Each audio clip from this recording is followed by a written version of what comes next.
ಚಳ್ಳಕೆರೆ ತಾಲೂಕಿನ ದೊಡ್ಡೇರು ಗ್ರಾಮದಲ್ಲಿ ನೂತನವಾಗಿ ಗ್ರಾಮ ಪಂಚಾಯತಿ ಕಟ್ಟಡ ಉದ್ಘಾಟನೆ ಕಾರ್ಯಕ್ರಮದಲ್ಲಿ ಶಾಸಕರಾದ ಟಿ ರಘುಮತಿ ಮಾತನಾಡಿ, ಬುದ್ಧ ಬಸವ ಅಂಬೇಡ್ಕರ್ ಅವರ ತತ್ವ ಆದರ್ಶಗಳನ್ನು ಒಳಗೊಂಡು ಸರ್ವರಿಗೂ ಸಮಪಾಲು ಕೊಡುವಂಥ ವ್ಯವಸ್ಥೆ ಜಾರಿಯಾಗಬೇಕಾಗಿದೆ. ಗ್ರಾಮ ಪಂಚಾಯಿತಿಯಿಂದ ದೊರೆಯುವಂಥ ಮೂಲಭೂತ ಸೌಲಭ್ಯಗಳನ್ನು ತಲುಪಿಸುವಲ್ಲಿ ಅಧಿಕಾರಿಗಳು ಜವಾಬ್ದಾರಿಯಿಂದ ಕೆಲಸ ನಿರ್ವಹಿಸಿ ಎಂದು ಹೇಳಿದರು. ಈ ಸಂದರ್ಭದಲ್ಲಿ ತಹಶೀಲ್ದಾರ್ ರೆಹಂ ಬಾಷಾ, ಇಒ ಶಶಿಧರ್, ಗ್ರಾಮ ಪಂಚಾಯತಿ ಅಧ್ಯಕ್ಷರಾದ ಬಿಸಿ ಓಂಕಾರಪ್ಪ, ಉಪಾಧ್ಯಕ್ಷರಾದ ಶ್ರೀಮತಿ ತಿಪ್ಪಮ್ಮ ಮಾಂತೇಶ್, ಗ್ಯಾರಂಟಿ ಸಮಿತಿ ಅಧ್ಯಕ್ಷರಾದ ಗದ್ಗೆ ತಿಪ್ಪೇಸ್ವಾಮಿ, ಸದಸ್ಯರಾದ ವೆಂಕಟೇಶ್, ಸಾಯಿದಾಬಾನ್ ಸೈಯದ್, ಎಸ್ ಶಿವಣ್ಣ, ರೇಡ್ಕಮ್ಮ, ವಿರೂಪಾಕ್ಷಪ್ಪ, ಆರ್ ಸಿರಿಗೊಂಡಪ್ಪ, ಆನಂದ್, ಶೇಖರಪ್ಪ, ಸುವರ್ಣ, ಸೌಮ್ಯ, ಶಿಲ್ಪ ವೆಂಕಟೇಶ್, ಪಂಚಾಯತಿ ಅಭಿವೃದ್ಧಿ ಅಧಿಕಾರಿ ಪಾಲಣ್ಣ ಹಾಗೂ ಊರಿನ ಮುಖಂಡರು ಹಾಗೂ ಸಾರ್ವಜನಿಕರು ಕಾರ್ಯಕ್ರಮದ ಉದ್ಘಾಟನಾ ಕಾರ್ಯಕ್ರಮ ಜೋರಾದ ಚಪ್ಪಾಳೆ. ನಿಮ್ಮೆಲ್ಲರ ಚಪ್ಪಾಳೆ ಈ ಕಾರ್ಯಕ್ರಮದ ಯಶಸ್ವಿಯ ಸಂಕೇತ.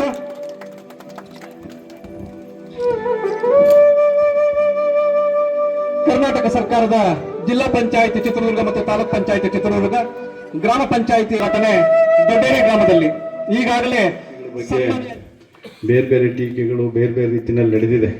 ಖಂಡಿತವಾಗ್ಲೂ ಸರ್ಕಾರ ಅಭಿವೃದ್ಧಿ ಕಾರ್ಯಕ್ರಮಗಳ ಜೊತೆಗೆ ಜನಸಾಮಾನ್ಯರ ಕಷ್ಟಗಳು ಏನಿದೆ, ಜನರು ಏನು ಬಯಸ್ತಾರೆ, ಜನರನ್ನ ಯಾವ ರೀತಿಯಾಗಿ ಈಗಾಗಲೇ ನಾವೆಲ್ಲ ನೋಡಿದ್ದೀವಿ.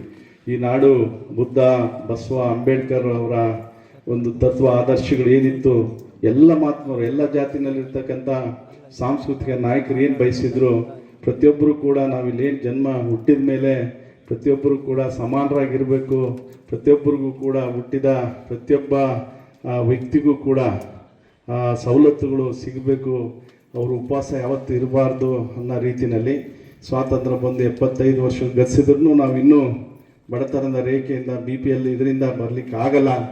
ಆದ್ರೂ ಕೂಡ ಅವರು ಕನಿಷ್ಠ ಅವರಿಗೆ ಸವಲತ್ತುಗಳು ಬೇಕು ಅಂತ ಹೇಳಿ ನಮ್ಮ ಪಕ್ಷ ತೀರ್ಮಾನ ಮಾಡಿ 5 ಗ್ಯಾರಂಟಿಗಳನ್ನು ಕೊಟ್ಟಿದೆ. ಅದಕ್ಕೆ ಬೇರೆ ಬೇರೆ ರೀತಿಯಾದ ವ್ಯಾಖ್ಯಾನಗಳು, ರಾಜಕಾರಣ ಬೇರೆ ಬೇರೆ ನಡೀತಾ ಇದೆ. ಆದ್ರೂ ಆ ಟೀಕೆಗಳಿಗೆ ಅನಿಸುತ್ತೆ, ಮೊದಲೇದಾಗಿರ್ತಕ್ಕಂಥ ಒಂದು ಅನ್ನಭಾಗ್ಯ ಯೋಜನೆ ಇರ್ಬೋದು, ಗೃಹಲಕ್ಷ್ಮಿ ಇರ್ಬೋದು, ಗೃಹ ಜ್ಯೋತಿ ಇರ್ಬೋದು, ಯುವ ನಿಧಿ ಇರ್ಬೋದು, ಶಕ್ತಿ ಯೋಜನೆ ಇರ್ಬೋದು, ಅವುಗಳನ್ನೆಲ್ಲ ಕೊಡೋಂಥ ಕೆಲಸ ಆಗಿದೆ. ಹಾಗಾಗಿ ಅದರ ಜೊತೆಗೆ ಕನಿಷ್ಠ ಮೂಲಭೂತ ಸೌಕರ್ಯಗಳನ್ನು ಕೊಡೋಂಥ ಕೆಲಸನೂ ಆಗಿದೆ.